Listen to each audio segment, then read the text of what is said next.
Tabanti Salmos 27:1 yayalte ya. Ha sakalkinal kuun. Sokha kolel te Jehová. Machankan shi. Te Jehová ha anibal yun te kuslejal. Macha te ayabun shiwel.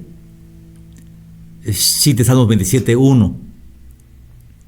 Hermanos y amigos, te chunetikahualtike yayabo tiksmukul kotantik biyun habite ha sakalkinalkun te ha luz koemkun te kahualtike hayun may akabal te mero mashchiknak inal yakil melel ha luz kun te Jehová yayamon kilte sakalkinale hayun mashiwon aunque akabal ayun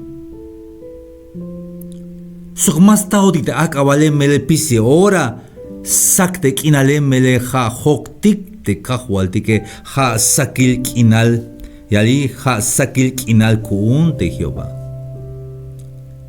yal chanyan sokha kolel te Jehová. Él es mi Salvador.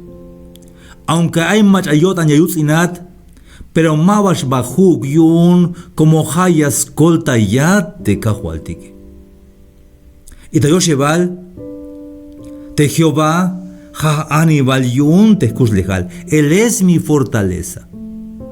Kala la speka hawotan, kala ayamela wotan, haya yabatsmuk ula wotan te kahualtike. Yeshuya kaltik, hermanos.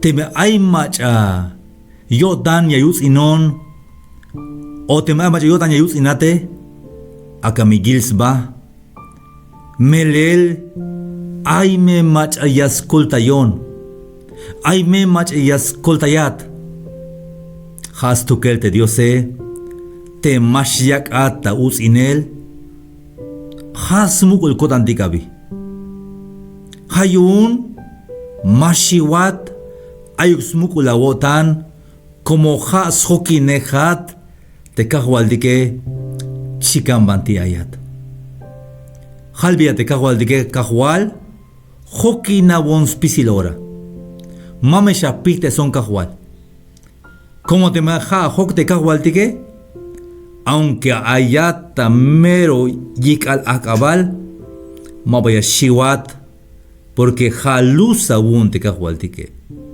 ha kolta iwane ha un te kahualtike sok haya yabatsmukula wotan te kahualtike.